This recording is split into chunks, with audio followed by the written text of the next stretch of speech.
Sorry, I hiccuped. Okay. 3, 2, 1. Okay. All right, that was delayed. But we'll be fine. That's fun. Okay. Everything's fine. Let's see how that goes. That was the worst clap. To be honest, I don't think I've ever actually heard of a good one from the entire episode, all the episodes we've done. I've just got to get my own studio, and then we can all be in the same place, and that'll be just so much more simpler. We won't need to sync it. And then we're still like the same out of sync. Oh yeah, it's still exactly like 2 seconds out of sync. We're clapping. Eric, Okay, you just planted an idea in Eric's mind now, and it's gonna piss me off every time we actually do that. It's going to be irritating in the editing phase, but I'm going to do it. Makes sense. Okay, let's do this. Hello and welcome to the original podcast. I'm your host, Jamie, from the YouTube channel known as Inside a Mind. And my co-host is Eric Nielsen from the YouTube channel known as The Looney Turtle. Hello, everyone. I hope you're having a wonderful day listening to this lovely podcast. Today with us is the newest member of the Inside of Mind Incorporated, patent pending, research division, which is currently only one person, Frostadoodle. It is me, the research team. Just like one guy. It's great. It's a very big team. Very in-depth. We have a lot of resources available to us here at Inside of Mind Incorporated. It actually used to be a really big team. But we don't talk about we don't talk about those incidents. Not after game theory. Oh yeah, not after game theory. So yeah, Frost joined me. When did you actually you did the Lost Experience, and I think it was around October or something like that, where you started, and then I think it got finished in November, and then you've just finished researching for the Jejune Institute. So those are 2 videos. Indeed. I don't remember when I started. I think it was somewhere around there. But you've done those 2, and in 2020 we're going to finally see those videos take shape. They're going to be really fun. Hooray. Interesting. Yeah, hooray. We'll actually talk a little bit more about them later on in the podcast, because this episode is introducing us to the new year and some of the plans that I have for the Inside of Mind YouTube channel, because there's a few things I'm wanting to cover. Some ARGs, others actually aren't ARGs. They're just mysteries, treasure hunts. One of them's a treasure hunt. One of them's a very old school mystery. I think it'll be kind of fun to look into, because there's some new info that could potentially solve that said mystery. Yeah, I'm gonna be excited this year, guys. This year's gonna be fun for Inside Mind. Got some potential collabs coming along as well. We're all gonna have a blast, and you're gonna have a blast voice acting all this stuff, aren't you, Eric? Oh yes, I'm going to have one of the greatest years of my life. Perfect. So I showed you guys the Google Doc, which is where I've listed everything about all the topics that I'm going to be covering throughout the year, and most people on Patreon who are supporters of me will have already seen this Google Doc, because I shared it to them, giving them brief info. So I thought I'd share it for everyone else who's wanting to listen to the podcast, and we'll talk about some of the things I'm wanting to do in each video. Some of these towards the end may not get covered, depending. I kind of just added them to the list because I was like, oh, that seems interesting, but I haven't properly looked into it and decided whether or not, this is definitely something that's going to get turned into a video at some point. So I think we'll start with the ones that look more likely. Having said that, this first one I don't know about yet. So the first one is Perplex City. Now, I spoke to Frost about this. You've actually already heard of this person, haven't you? Perplex City. Yeah. I've seen Austin McConnell's video about it. That's the extent of my knowledge currently. So I got a couple of people recommending this. Some, I think, suggested from Austin McConnell, but then there's been a few people over the years that's just suggesting it to me. Some might have actually taken part and others didn't. And this is an unsolved mystery that took place over 10 years ago. I think it was 2005 when it actually launched, and then it finished. The actual game finished in 2008, but this particular part of the puzzle was not solved. So Perplex City was kind of a card game as far as I'm aware, and each card, there was 256 cards, each one had a puzzle to solve. And there was also a cube, a physical cube, hidden somewhere on Earth for us to find. And whoever found it would win £100,000 sterling, which I don't know what is in dollars, maybe $150,000, something like that. Yeah. And there's 256 cards to solve across this when you were searching for the cube. People obviously solved most of the cards except for 2. And the cube was found, by the way, as well, and they won £100,000 in cash. I keep saying dollars. I'm used to just saying dollars because everything I cover is American. Except this one, very rarely, it's from the UK. And the 2 cards, one of them was a mathematical equation, which is said by the creators to be impossible to solve. So that card's off the list straight away.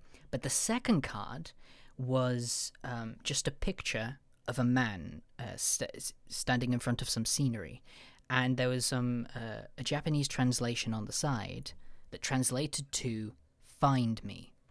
And then there was a website for Perplex City where you could get a hint for each card, and the hint for this card is "My name is Satoshi." So all we knew was the guy in the image was Satoshi. We knew what he looked like. We knew the scenery, and our job was to find the guy. We don't actually know what would happen if you found him, what he would do, where exactly he would be, but people managed to track down the location. It was somewhere in Paris. They visited that particular location. Obviously, he was nowhere to be seen. They managed to find certain people matching his description, leaving to, I think, the States, and they tried to narrow it down, but the lead went pretty cold several years ago. But it suggested that people are still searching for this guy to this day. And I managed to reach out to the creator of, well, I say creator of Perplex City, but he was someone who ran the company that ran Perplex City. And he helped out with a lot of the puzzles. He's also worked on a lot of other alternate reality games as well, so he was like perfect for this kind of job.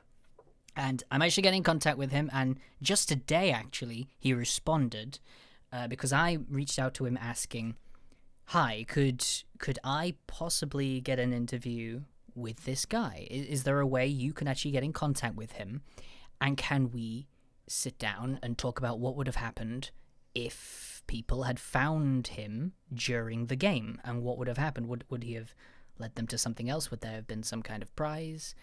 What would have happened?" And he basically came back to me and said, it's still technically going, this puzzle.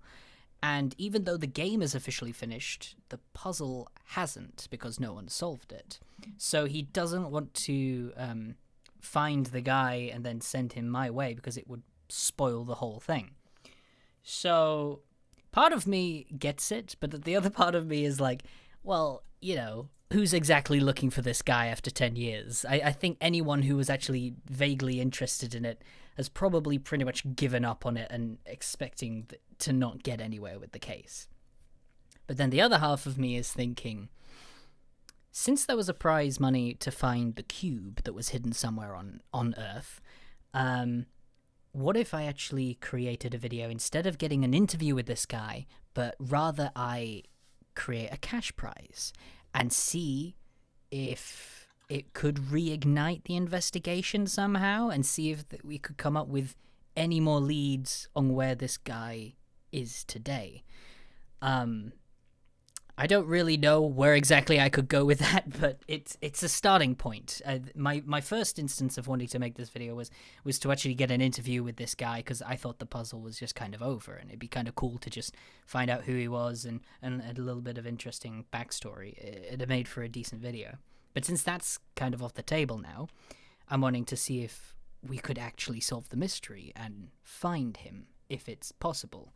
The creator himself, I keep calling him the creator, but he worked on it, says it's possible to solve it, but whether he's telling the truth or if he just wants it to stay a mystery and go down as one of those unsolved mysteries in history is probably two different things. It's hard to say, but I'm almost determined. What do you guys think? Do you think that'd be a good idea to actually try and start something like that? Just try I don't and think reignite he'll it? ever be found, really, honestly. Like, I know, even it's if one of those. The guy will even look different now. I mean, That's very true, but you could easily take I the know. internet's very clever. You could The figure internet out is what he would look clever. like at this age.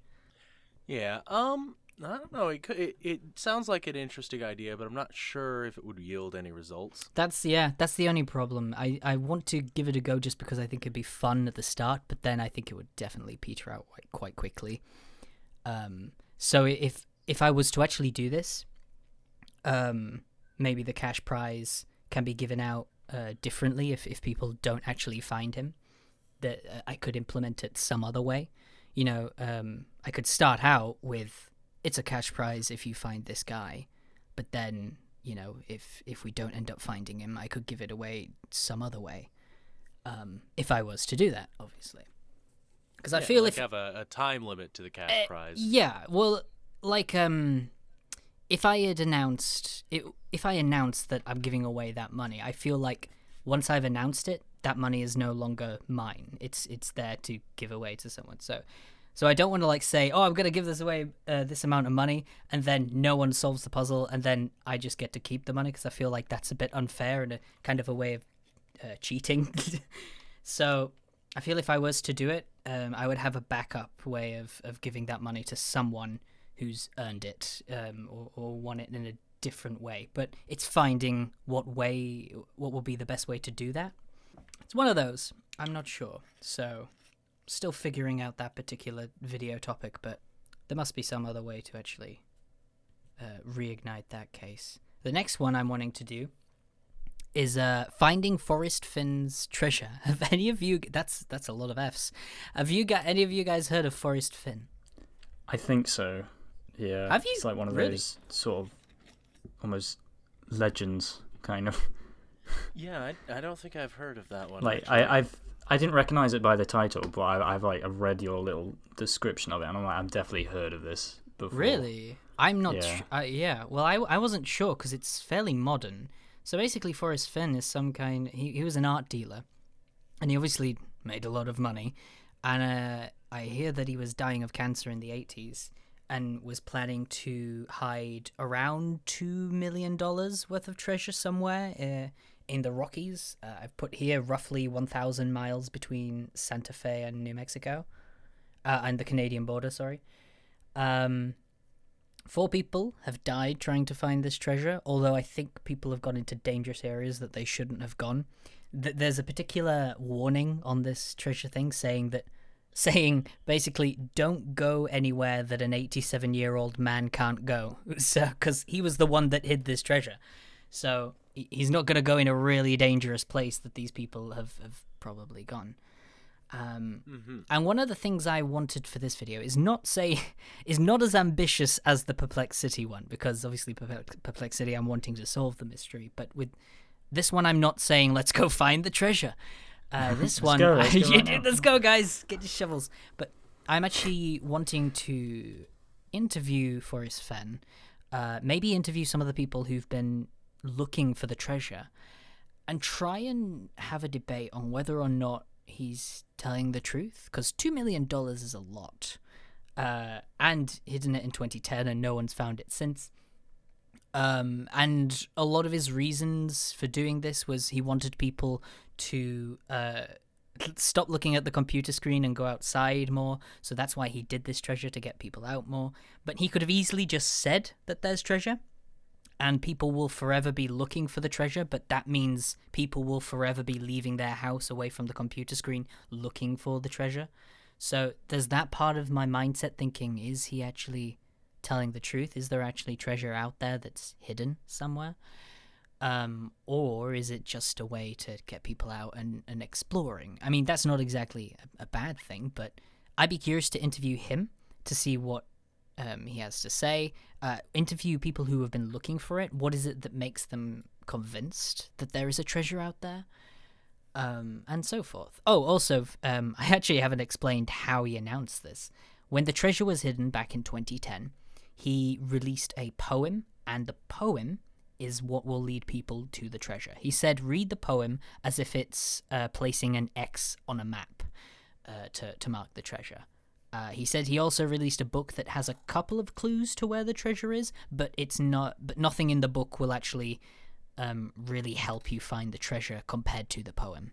So I found that quite interesting, especially the fact that 4 people have died trying to find the treasure, and there's been a lot of people who've gone out searching for it. Very interesting stuff. What do you guys think of this particular one? I think it's probably just going to be a chest that you open, and then it's just going to say the real treasure is the friendship you gained along the way, and everyone is going to be really disappointed. You're being really optimistic with these first 2 Yes, things. he is the most optimistic researcher we have on our team. That's sadly true. Completely true. Yeah, you need to hire more people. Need to hire more positive people. Wow, this has just turned into a downer podcast. Jeez, welcome to the Downer Podcast, where we have original thoughts. So for me, hearing a little bit more about it, it does sound familiar, but it's been how long since he hid that stuff? 10 years. 10 years, yeah. I think it might just be an unsolved mystery, like, because he didn't want it to be solved. There's no actual treasure at the end of this rainbow. Oh, I reckon there is, for real. I reckon there probably is. Yeah, I don't think he's like the other. When I reached out to the other creator for Perplex City, he seemed genuine. Like he's happy. He's happy to this go down as an unsolved mystery, probably for eternity. But with Forrest Fenn, I don't know. I get a little bit more impression that he actually doesn't mind if someone finds the treasure. But whether he's telling the truth is obviously It's like the way you described the way he delivers the clues leads me to believe it's probably at least somewhat true. Yeah. I don't know, like the way he's done it. The way at first when he released a book at the same time, and I was thinking that, he's released a book and he's done a treasure map. Maybe this is to kind of get the book to, go up in sales. But he actually announced that that there are a couple clues in the book, but nothing as important as the poem. So I was stuff like that. That's like precise and consistent. Yeah, that's very precise. Like he has. I thought if he'd have said that is something a weird like, thing to say if you were lying about it. Like, why would you? Yeah, exactly. Because you're turning people away from the book by saying something, or maybe you're not. Maybe you're encouraging people, but you're sounding a bit more. Maybe he's just very clever. Maybe it's a situation of reverse psychology where you're like, oh, that's totally not important. Yeah, it could be. And so people decide, oh, yeah, that's important. Yeah. He's trying to. Maybe it's just spite-filled because it's just like nobody's actually read the book, and like halfway through the book it just tells you exactly where the treasure is. And just nobody's read it. Yeah, it's right here. I'm sorry, guys. I should have probably. No one bought the book for 10 years. No. If only someone had bought the book and read it, they'd find the book treasure. Is literally just called like "Where the Treasure Is." Yeah. The treasure and where to find it. Oh my god, yeah. Oh, but the thing is, even if there is no treasure, and he is actually just lying all about this, I still think it'd be interesting to get an interview out of, because he's an art dealer and he is rich enough to just hide $2 million worth of treasure somewhere. He's the kind of guy who probably just could if he wanted to. So he probably has so many stories, and I think that he'd be just a fascinating guy to interview. It is it's tracking him down that would be slightly hard to do. Although I think it'd be easier than finding the Find Me guy on the Perplex City card. So. Oh no, I'll find him. Give me a day. Give you a day. We'll get the Insider Mind research team to track him down. Yep, and that's why he's our research team.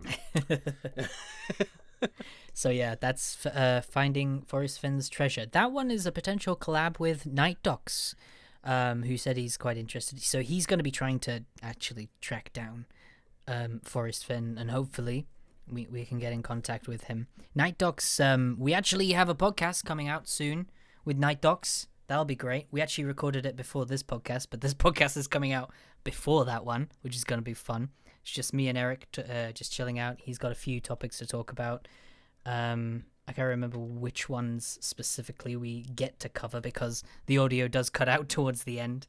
But I think, you guys will probably really like that one. It's more true crime based, I guess, some of the stuff he talks about.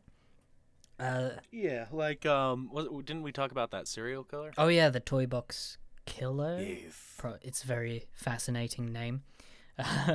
We'll leave that him to explain that in the actual podcast itself. But one thing I do want to mention in that podcast, because I listened to it back, I mentioned that people who call 23-year-olds adults are 23-year-olds or younger.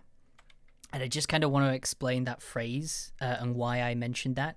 Because I do say it without no context behind it. And every time I've said that before, I've said it with a bit of context behind. So your brain doesn't fully develop until you're 25.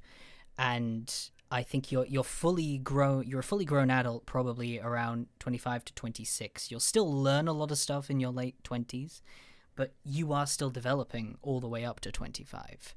And I don't think I've ever seen, or not many, I haven't seen many 23-year-olds that are actually mature. So Yeah. You can still look at obviously 23-year-olds as they should start acting like adults. That's a debate, but saying they actually are adults and they know exactly what they're doing is a completely different story. Jamie, you're wrong. I'm an adult. Because I don't know what I'm doing. And it's I know he said I was mature in the podcast a previous week. It was really nice, but I still think I've got a hell of a lot to learn because I don't know what I'm doing half the time. I'm just blagging my way through life right now. It's great. Welcome to the Positivity Podcast. Yeah, we're all very positive. We're all very positive. Life is great. The world's gonna end. We're having a blast. Yeah, all those World War III memes are doing fantastic for us right now. Great for our self-esteem. Yeah, let's just keep focusing on New Guy. I'd rather focus on him. Poor New Guy. Oh my god. So, yeah, that was my clarification. I don't think I have anything else to say to that, but that's what it was. Let's go on to the Lost experience. So this one is one that was researched. Your first research doc you made for me, Frostadoodle. Yeah. Yeah, do you want to give us a bit of a remember brief? it well. Oh, do you remember it well? Perfect. Well, you can give us a brief. Yeah, so tell us, it started on a dark and stormy night. Yeah. Well, it's basically just an expanded universe for Lost. That's the idea. Wow. Thank you Riveting. for the in-depth and riveting story. Steady on. Okay. So, so basically, yeah. For I have Lost. to recall a bit. Because it's got a weird storyline, because Lost is a bit notorious for its strange, very convoluted sort of lore with its numbers and all of that. But this particular ARG ends up covering more of the... It's the Hanzo Foundation. Hanzo Foundation. This is all about the Hanzo Foundation, basically, and how they're very evil and should not be trusted. Oh my goodness. Yes. And this particular game started out with commercials in between the actual Lost episodes, wasn't it? Yeah. And you'd ring the number, and it'd bring you to like a Hanzo Foundation phone line. You could learn little bits of information, and then that would be hacked and taken down by a mysterious person who would take you to a different website, and then rabbit hole. Oh, rabbit hole after rabbit hole. Yeah, and they experimented with this first, didn't they? Before the actual ARG took place, with a commercial of the airlines, which for the plane that crashed on the island. Yeah, like it was supposed to be like the fictional Oceanic Airlines or something. Like they had a website, and there was just like little bits of information you could find. Yeah, it wasn't anything major. It was just sort of like a prototype. It was only one website, I think.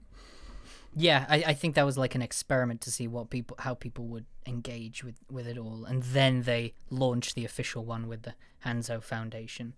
That's going to be an interesting. Which is a lot bigger. It is a pretty big one. Mm-hmm. I'm trying to get in contact with some people who've worked on Lost as well, not for an interview, but to try and get the files and assets of stuff that no longer exists online, or just higher quality versions of what exists online. but I'm not really having much luck with that, so I might have to just improvise. I mean, it is lost at the end of the day. It's like it's the entire J.J. Yeah, Abrams it is. team. There's a lot of like Flash websites, things like that like just don't work anymore and things like that. Yeah, exactly. Especially since Flash is going away completely soon or something. I heard. Is it really? Oh. Yeah, like stuff that's Flash won't ever work again, things like that. Really? I don't know. I have to look up more about that, but that's what I heard. Oh no, that's a shame. So but if it's true, it's tragic. That is tragic, especially for this. If I'm wanting to, it's not going to help with my research. That's like officially burying it. Oh my god. Well, we'll go on to another one that doesn't really have many files or existing online, and that is The Beast, which is the first ever ARG, or the first official ARG. There was there's been a couple in the 90s and probably before then as well that had elements of ARG in there, but it was never an official ARG until The Beast came along in 2001 for Steven Spielberg's Artificial Intelligence. A fake person was found in the credits of a movie poster for Artificial Intelligence. And I can't quite remember it. I haven't written down exactly what it was, but it was a woman that was like a robot therapist. That was her title credit. And the people were like, well, that doesn't sound right. You know, a therapist for robots. So they looked up her name and they found a website about her. And then, just like Lost, it led to another website, which led to another website, which led to another website. And down the rabbit hole they went. There you go, and it turned into some kind of futuristic murder mystery, because artificial intelligence takes place in the future. And so they were doing it was like obviously a murder mystery set even further in the future. I think it was 20 years after the movie takes place. And they had a bunch of plans to make this into a series and eventually turn it into a game. But then that kind of got scrapped and they just kind of solely did it based around the movie. And I don't think much came from it after that. They kind of went on to make I Love Bees, which was a Halo ARG for Halo 2. I think maybe I should probably add that to the list, because I think that could be interesting. But I did get in contact with the creator of this, or the one that was running it, Ellen Lee. He had, obviously a lot of the game assets don't exist. There's still a fair amount probably out there you can find if you try hard enough. But he has a whole backlog of files for The Beast. And it is just a case of organizing it and using the information that is relevant to what I want in the video, which I think will be fun, since not many people have access to this. So I think it's going to be a great video to cover. It is just organizing all those files, because there's a lot of files. But I'm hyped. It'll be fun. Let's go on to the Jejune Institute. Another one that Frost is very familiar with. You've just kind of finished up on this that. is more recent in my brain as well. So right. This is like fresh. This is fresh, so you'll be able to explain this one. Lost is like a jumbled nightmare. To be fair, yeah, looking back at it, it is crazy. Anyway, so would you like to give a brief explanation of what the Jejune Institute was? Maybe kind of start out with how it began, how people discovered it. Well, it was in San Francisco. Was it like 2008? You've got written here on the document. I think that's correct. 2008. I think it went into 2009. Yeah. Yeah, it definitely went on for at least over a year, from what I can remember. And you would find flyers, much like New Neurology, talking about like impossible things, and they would tell you to go to a building that was in San Francisco, basically, and you would find the Jejune Institute, and they would give you a video, basically, that would give you sort of the background of what is going on, and then they launch you off into the city to do loads of puzzles. And that's crazy. Weird things. What I actually find fascinating about this one is that people found these like flyers that told you to go to a specific location, and they just went. Like, if that happened, Well, there'll be loads now- of people who didn't, and we're like, well, what? Well, I know that, but there are people out there that will, and I'm just thinking, if that happened now, I know the new Neurology Network did something very similar now, but they didn't tell you to go somewhere physically. They just told you to go to a website, which is still can be dangerous, but it's not as dangerous. Like in no Less way. of a risk than going into some building that Yeah. might be run by a cult. Yeah, exactly. So one of the things the reason I'm wanting to cover this video is that there's a documentary on Amazon Prime. But the main problem with that is that it does blend a lot of fiction and reality together. Yeah, it definitely does. But it's pretty easy to pick out what's real and what's not if you're looking for it. Like, it becomes fairly clear. Like, all the events listed did actually happen, but there are some things in there, like, it'll display some people as real who aren't real, like, and they are just characters and things like that. And if you know who those are, you know what's real and sort of what actually happened. Most of the first half is all real, pretty much. Yeah. It goes off the rails towards the end, but if you know what to just- look for, you're all right.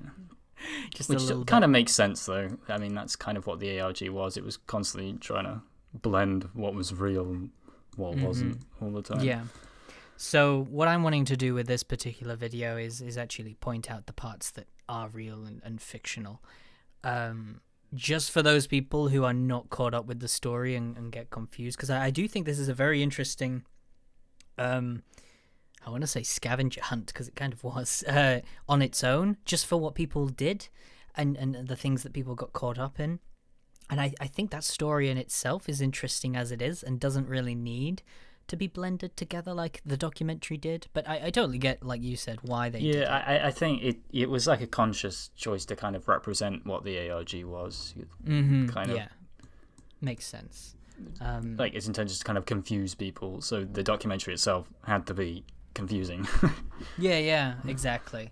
And I guess that kind of leads into what else I'm wanting to do, which is a new Neurology Network update video, because I've made a couple already, which documented the beginning of an ARG that took place last year in 2019 for a TV show called Dispatches from Elsewhere, which the ARG... just the Jejune Institute, which is confusing. It is, yeah. It's kind of... Like, you just watch the trailer and it's just like, this is the story of the Jejune Institute.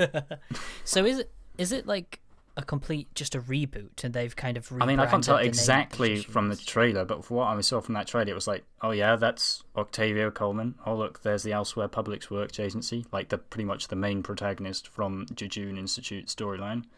Oh, and then there's like talk of a girl who went missing, and the main point in the Jejune Institute is revolving around a girl that went missing, but it's a different name. But you know, still, it's like maybe it is that. really similar. Maybe it's a reboot, and they've just kind of renamed it. Yeah, that's what I thought. I thought maybe that's what new neurology is. Maybe it's just like all a reboot, kind of.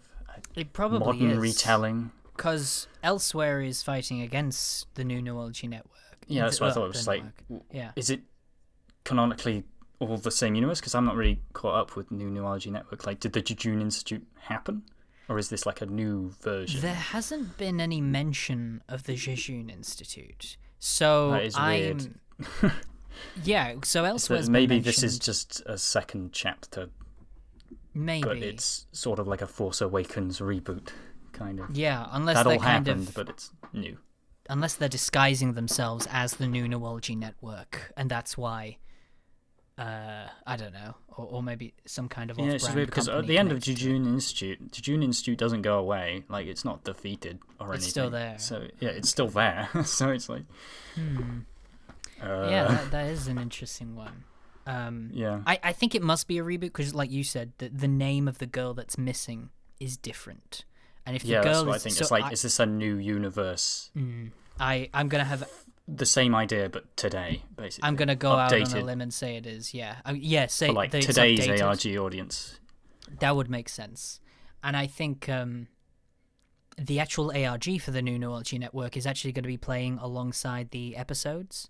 Looking at, I can't remember how many episodes it said there was going to be. I think it said there were 10. I'll have to double check on that.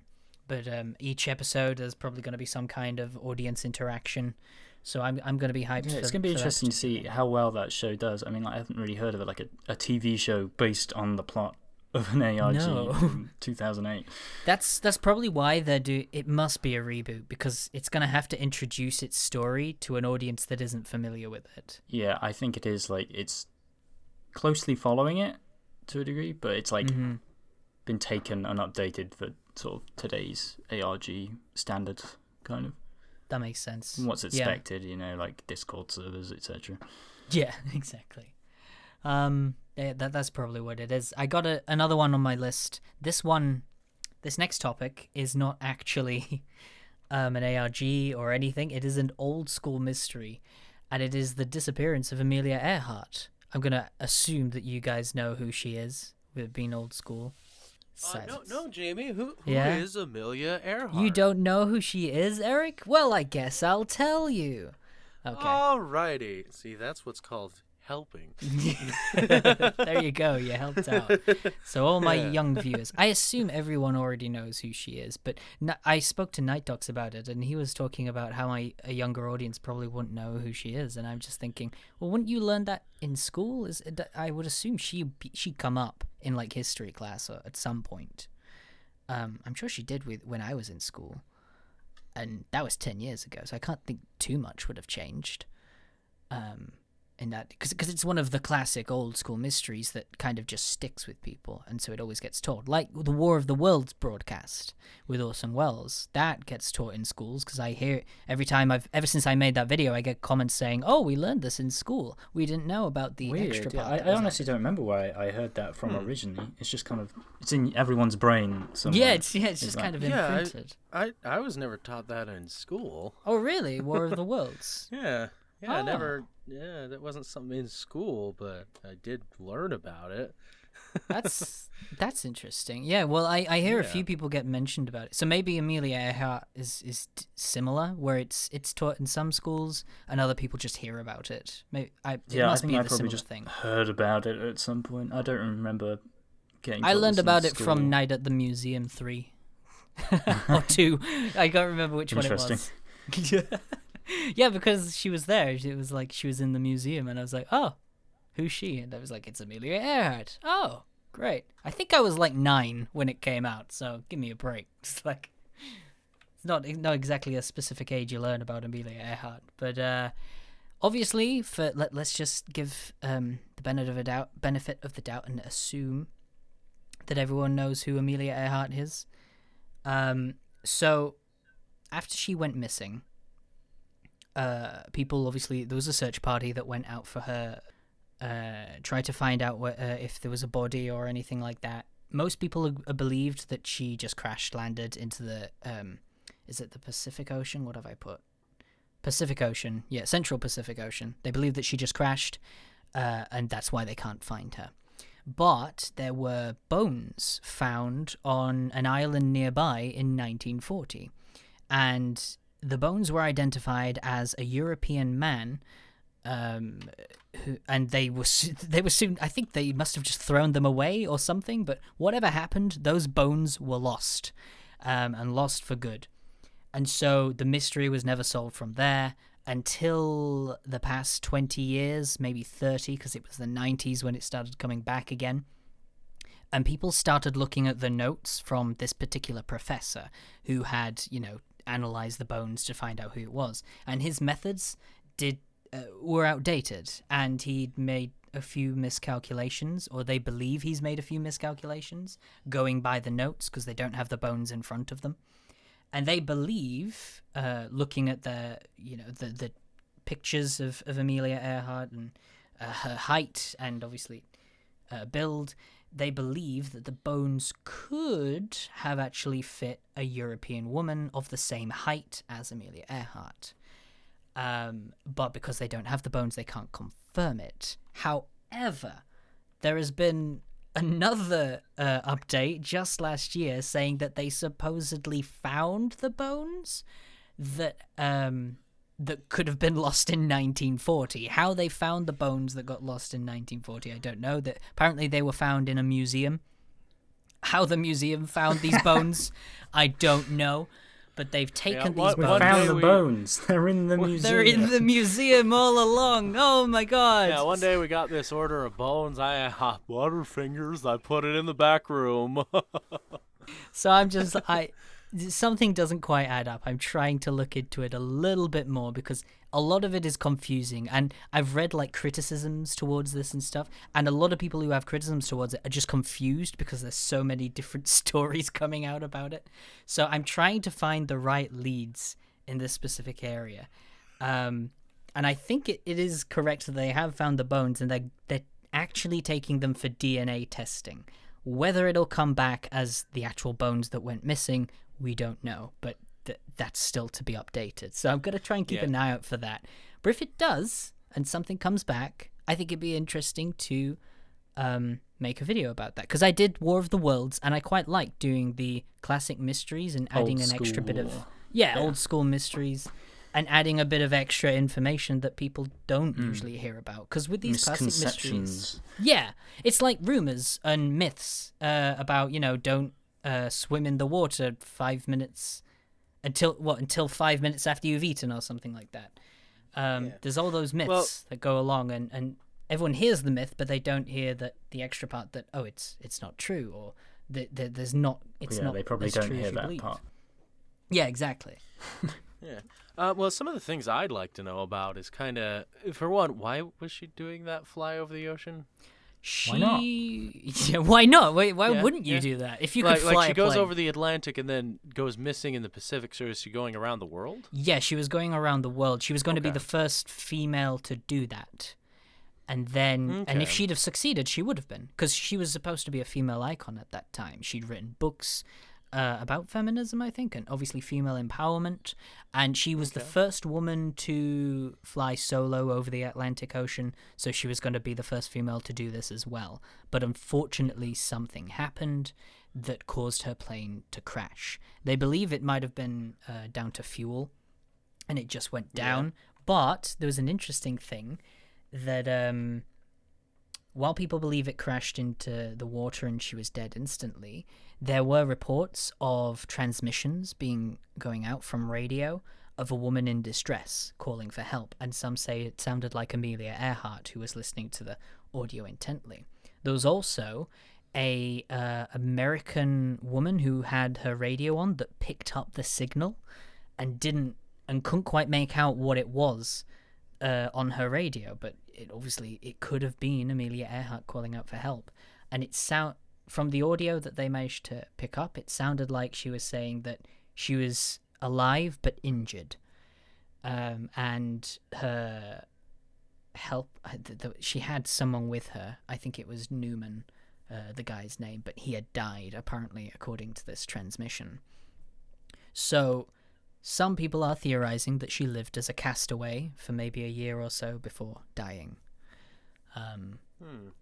So yeah, I definitely, I don't know, because it's so old school and it almost feels fantasy in a way, because it's almost a century ago, it's an unsolved mystery, and just the circumstances behind it starts to sound more like a fantasy than actually real life, which gets me interested for some reason.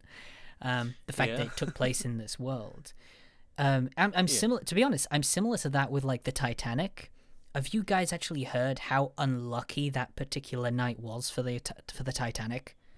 It was crazy. Yeah, a few details of it. Well, okay, I'm gonna lay some facts on for you guys right now. Okay, so basically, the Titanic, when it saw the iceberg, if they hadn't tried to move away from it and they'd have just kept going straight on, hit it head on. Because the boat was going so fast at the time, it would have just gone straight through it, and it would have carried on as normal. There were apparently there was lifeboats on the ship, and they could have had lifeboats for every person on the ship, and everyone would have survived. But because it was known as the unsinkable ship, they cut the supplies in half. So they only had half the lifeboats because they were like, well, this is the ship that never sinks. It couldn't possibly sink. So they Actually, did. That's not unlucky. That's just I- kind of stupid. Yeah, Yeah, that is. I heard something slightly different that like it was really a really expensive boat to make, and like they had to like ship off at this exact time. They had either delayed up to this point or they didn't want to delay, and so they just didn't stock up the lifeboats because they wanted to ship off on time. They wanted to. Yeah, but make if their they'd have money actually back. wanted to be precautious, they could have just added the extra boats on. But the reason why they'll have probably thought, well, it doesn't matter because we can't sink, they'll have said, well, we won't bother then, and we'll just have half. I 'cause think this'll it be goes good down enough. to money more than. Oh than yeah, that. well, I think money will have probably come down to it, but the reason why they'll have split in half, they'll have gone, well, this is the ship that can't sink, so we don't need to. There was also, when the ship was sinking, on that particular night, there was a boat that passed by, but I think the fog or something gave some kind of illusion that it just looked like a smaller boat as it was sinking, and so Oh, they yeah. didn't go near Yeah, it. I've heard Something that like one that. too. Yeah. I don't quite know the story behind that specific one, but some kind of illusion had happened which made that boat just carry on, not realizing it was the Titanic. What I can't remember the last fact quite right, but there was something about the iceberg scraped and what was it? You might have heard of it, Eric. It was the bottom half of the Titanic when it scraped the iceberg. Wasn't there like 5 sections that got filled with water, and the boat could actually survive with 4 of them, but not 5 being filled with water? I think yeah, I think I've heard that one. I don't know what it is though. I don't know what exactly it got scraped. I think don't it know if has it's- to do with buoyancy. Like there's a lot of different segments in a boat that size, and like it would make sense that you'd still have enough buoyancy if only 4 sections out of so many are filled. But there is a point where you don't have enough enough air to keep you afloat, because Yeah. it's the air versus the water, like the equilibrium that creates with the weight of the ship that allows a boat to float. So it makes sense that they could lose a significant amount of air without sinking, but it's obvious that they broke that limit. Oh yeah, well that's why it's so unlucky. The fact that it could withstand 4 of these rooms being losing air and being scraped, but they didn't. They got 1 more room than they should have. So it's just like, talk about unlucky for everything. The fact that they had 1 extra room scraped by the iceberg. They had a ship that mistook it for a smaller ship. Half of the lifeboats were left behind. It was doomed. It was doomed to sink. I Just think there everything. might have even been like a submarine that Oh, caught I'm sure something. there was something else. Yeah, I'm sure at the time. I'm sure it wasn't just the boat that mistook it. There was something else that passed nearby. So you just hear all these opportunities to save so many people, but it just didn't happen. It's like the night it just wasn't meant to be. You were either meant to die on that night or you were meant to live on that night. That's always been a fascinating one for me, but the reason I'll probably never cover it is because everyone already has covered it and there's no new information about it, so it's kind of pointless. So I'd be just treading the same grounds that everyone else has. Whereas stuff So like have you heard of this interesting boat from the past? It's called the Titanic. it's called the Titanic, you know? You might have heard this fighter also called Amelia Earhart. Well, Yeah. conspiracies Also, say that there- she crashed there- into the boat and made it sink. Haha. Yeah. Oh, that's how it happened. Because the Titanic was in the Atlantic, and she was at the Atlantic at one point. So Just 20 years Yeah. later. Wait, no, not even Yeah. 20 years, a bit more than that. You say 20 yeah, years. it makes sense. It makes sense. So she went into the She the time Bermuda traveled. Triangle, which is in the Atlantic. So that makes sense. And then she teleported, time-wise, to the past. Yes, that makes Yeah. sense. That it's all coming together. We're gonna solve this mystery. Yeah. Another thing in relation to the Titanic, wasn't there like an insurance fraud claim? Like they were the reason that the boat was sunk was because they wanted to get the insurance money. I'm not actually sure about that, but I wouldn't be surprised. Yeah, because there was another, like, the Titanic 2 was also in production at that time, I think. Yeah, didn't they say they were making a Titanic 2? I swear, like, I know they were. I'm pretty sure the boat existed. Like, there was the Titanic had a sister ship. But I mean, like, recently in modern day, I'm sure I heard something. I'm sure it was something like that, where it was they're making another Titanic, and it's gonna take the same course as the Titanic. Yeah. And I was just like, jeez. You're gonna hit the same iceberg too, right? I know, that's why everyone was saying, no, like, oh, darn. Darn, it's probably melted by now. Oh, that's a shame. There's an even bigger one there just replacing it. It's like, oh my god. Yeah. Just to make sure this one goes down too. That's what happens with sequels. You just make it bigger and flashier. So Yeah. that's how it works. So I guess we'll go back to ARGs, since those are the last couple, and these are only small, so we can just go over these fairly quickly. There's not too much information to go about these, except this one has a little bit more info.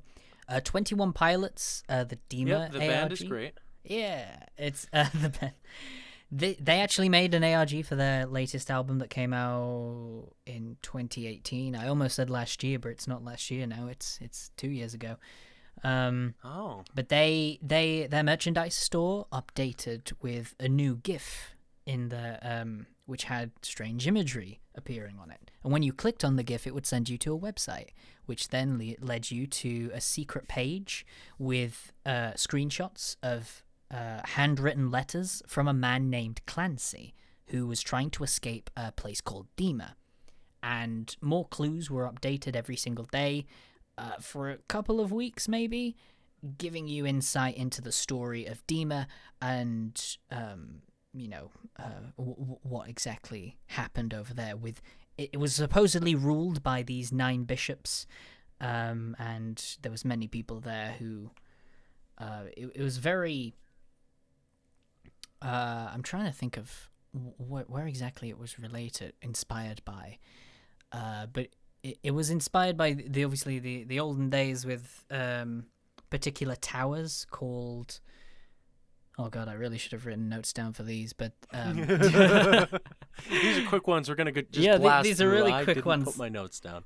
I didn't get notes for this one because I was just gonna briefly mention this and then move on to the next one, but I just went into deep dive mode when I haven't actually written any notes for it. But there's a decent amount of info around this, and it's an interesting story. So I think it'd be a great video because there's a lot of lore to explore, especially when they release their album. There's the actual story takes place in their album. Each song sings about Dema and these 9 bishops, and it eventually turns out that the Dema is supposed to be a representation of your mind, or at least that's the most accepted theory. And it's about mental health and situations and how you're kind of trapped in this particular area. And I think one of the most accepted theories is that Tyler, the band leader, he gets trapped in Dema when he makes these albums, because these albums are usually him expressing his dark thoughts, obviously about mental health and the things he's gone through. So he feels like he's trapped in Dema every time he revisits these albums, because it's it's a tough place to go. So yeah, that's going to be, I think, a fun video to make. Very positive. Yeah.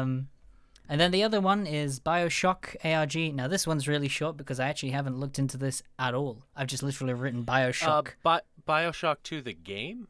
Yes, there was actually an ARG for it. And a lot of people have actually recommended me to cover this, and I've played the games and I quite like the stories. I like the idea of the underwater world being lost, and it's very fascinating to me. So I think if there's an ARG for it, I'm all for it.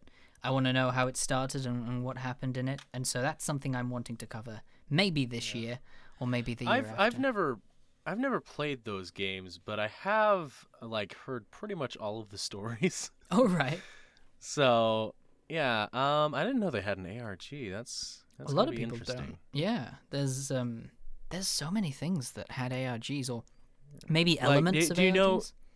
do you know any of the things that they did in the ARG yet? I Or don't, have you gotten that far in the unfortunately. research? Someone has the game assets and they sent me them, so I should probably have a look through them. But just when I heard that Bioshock had an ARG, and like it sounded like an actual proper ARG from what I heard, not like just a short little thing like Portal or anything like that. But Yeah, like the Ratman mysteries. yeah. Oh well, Ratman, I don't think was part of the Oh, actually, was it part of the ARG? Yeah, well, there were brief mentions of him, but Yeah. yeah, it was fun. And then the next one is, well, the last one I've got on my list is Ash Vlogs, the full story. Now, as Frost is aware of, this is this is huge. Well, less huge and more deliberately confusing, I think. Oh, really? Very Okay. convoluted. It's very convoluted. Like, There's ask a lot anyone of game who's kind of jackers. involved with it, and they'll be confused too. Like, I don't think anyone has a good handle on this. Yeah, it's very very odd to say the least, and the amount of things that happen. It'd be an interesting deep dive, but it will probably take a lot of time to put together and try to grasp. I think the base story is probably quite simple, Mm-hmm. but the way it's been executed with like so many puzzles, like so many videos, Yeah, of, like, and now there's a cryptic, lot of and like every single video is cryptic, there's a lot of game jackers in this as well. and there's a lot of game jackers. Yeah, like if you Gotta look love up those Ash game Vlogs, the jackers. first thing that comes up is not actually anything to do with it. Oh my It's god! just like. So basically, we found out that this had finished. So I think so, yeah. Well, we think it's finished. It might It's the still kind of thing end that up could coming easily back. come back, because I think Mhm. obviously it was very much tied to Raka's involvement. I think his videos are kind of the main story almost. Like, Yeah. they're the main way you're supposed to consume it, and then all the rest of it is kind of like extra almost. Bonus. Okay, that's Okay. Kind of But give what does context to his the- videos. What does the base story seem to be? Girl 'Cause I didn't gets quite catch that. kidnapped. What happened Okay. to her, basically? Okay. Yeah, because it started out with a girl called Ash Vlogs, and she was uploading videos. But then didn't it turn out that those videos were filmed years ago or something like that? Yeah, It was they- actually the guy who. Yeah, the kidnapped guy her was uploading them. Yeah, exactly. The guy. But then, like, the timeline doesn't quite match up, because then, like, Raka said he was going to collab with someone, and then that's referenced in one of the videos. So, it's a bit weird with its timeline. Having said that, they said they were planning to collab with Ash Vlogs, but they didn't. They never saw her face, I don't think.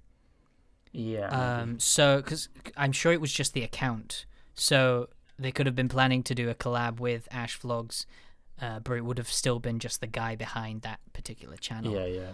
But it's just that I think in Ash Vlogs, like, Ash literally mentions a sort of a bigger YouTuber that she's going to do a collab with, if that makes sense. yeah. Like, I think that's Okay. mentioned in her storyline, so it's a bit like, what is going on? What is this timeline?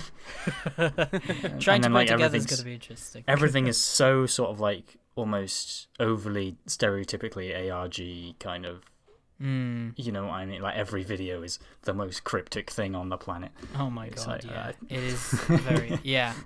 Well, it's trying to find out what would fit well into the videos. Like, so and many which ciphers, so many. Like, I was thinking of putting this into like a little mini series, like I did for 70 Broad and Daisy Brown, with how much there was. But it depends how much is relevant to the whole thing and which parts. yeah, are that's just the question. It's puzzles. just like it's kind of hard to tell a lot of the time. Like, is this video important? Because it looks like the rest of the videos, yeah, it's hard to decipher the difference between them all. Yeah, the other thing as well is I'm wanting to find out if it's finished or not. Or, well, by doing that is basically just the waiting game. Is just waiting maybe I'm a couple more fairly months. certain it's finished. Yeah, And it probably if it does start up again, then that's going to be another sort of phase of it. I'd say whatever this is, it has done This its phase course. is Yeah. finished. Yeah. Well, I guess the best thing I can do is just leave it a few more months maybe, and if nothing really comes out, then we'll probably look to maybe look to cover it, and then see how big it actually is in the scale of storytelling, and if there's a big enough as I said, story. I think the story underneath might actually be quite simple.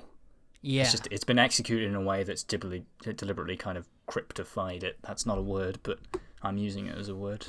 It's now your word. Cryptification. Yeah. Now Yeah. a word in the Inside of Mind research branch. I'm allowed to coin words if I want to. Yeah, You exactly. can't stop me.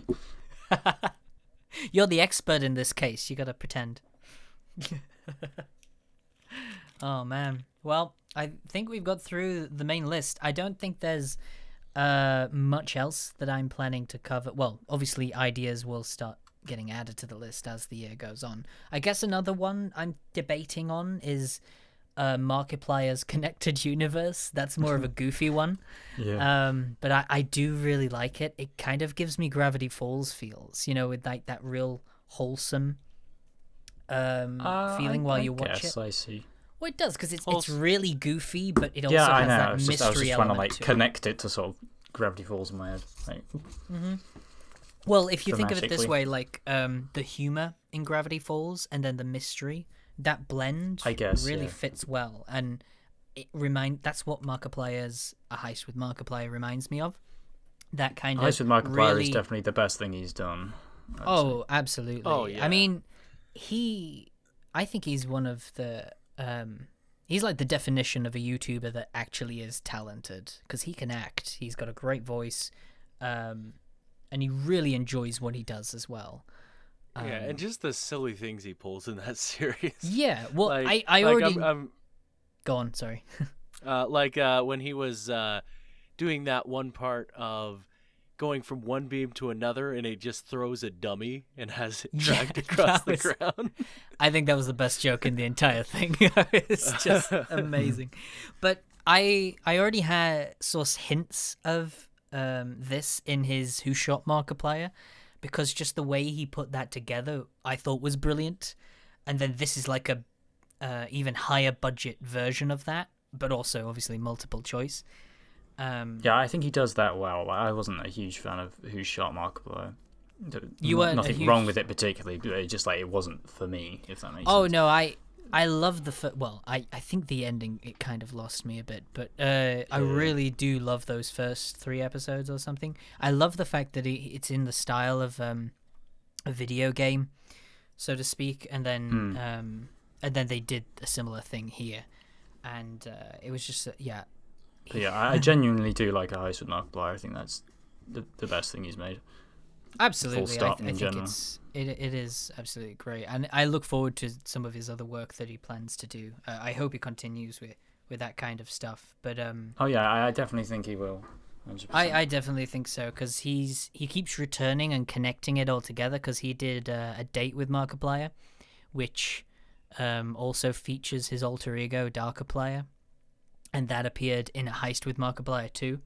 So it's just interesting seeing that character appear in these different shows that he's putting together, and he's just Is there an overarching story with him? There potentially is, and I think fans of it will be very aware, which is why I'm wanting to kind like of get ask a a hold fan, of... they would definitely know. Well, I that's think. what I'm wanting to do. From what I've heard from them, I think there's something going on. Yeah, I'm wanting to... because in A Heist with Markiplier, when you encounter Darkiplier, he says that there are codes, but you can only find one for that particular, there's a link in the description that gives you the behind the scenes, but like the way that he describes that there's this mystery, there's these codes that he's been hiding in the videos, it seems like that could lead into something greater. Absolutely. He's always interesting. I think he always steals the show when he appears as well. There's just something great. Markiplier plays it. Well, Mark plays it brilliantly. Every time he comes on, he's really good at playing evil characters. But weird. They've started. He's not evil though. They've started a new channel called Unus Annus or something like that. And the very first video says, we're going to upload daily videos for a whole year. And then after it, it's going to be deleted. All the videos will be deleted after a year, bang on a year. But we're going to upload every single day up until then. And the way they open it, Mark is wearing that same suit that Markiplier is wearing. And there's something quite off about it. The next few videos that he's uploading daily has kind of just turned into normal challenges that you see in vlogs. But the fact that it started out like that and it's kind of counting down the days, something doesn't seem quite right. So I'm kind of wondering if it's going to start out really happy and with all these simple vlog videos or challenges that they're putting together. And then I'm wondering if it's going to start getting darker as the episodes continue. But obviously I'm unsure as of right now. Yeah, there might be a sort of phase going on, like kind of, this is phase 1. There might be. It might just be this for the whole thing. Who knows? Maybe it's that. But it's just interesting how that opened up, and it's not just a part 2, not part 2, a second channel. It's just something that's going to be deleted after. Yeah, it seems like it's its own thing. Yeah. Yeah, it seems like a project that they're planning on, and so I'm interested in the Markiplier universe. I think it reminds me a bit of Dad as well with the silliness. So I'm probably going to enjoy. I probably would enjoy covering that, just with it being rather light-hearted, and it still kind of fits the channel that with the stuff that I cover. So I think I'd really enjoy that, and that's something I'd want to do. I can't really think of any others that are like it, or if there's any others that I have in mind, or I might have mentioned something else to you guys another time, but that's all I can probably think of off the top of my head. Is there anything you guys have to add onto that? Otherwise, I think we can probably draw the podcast to a close. Yeah, I mean, I have nothing more to say, I don't think. Fabulous. Yeah, how about you, Eric? That's it. Yeah? Yeah, that's pretty much all I had. So perfect. Well, I hope you guys enjoyed this podcast, giving you a bit of an update on some of the topics I have planned. Some of them might not actually make it into a video form, depending on where they go. But I'm hyped for 2020. Hopefully it'll be a good year for us. And thank you guys for joining me on the podcast. And we'll see you in the next one.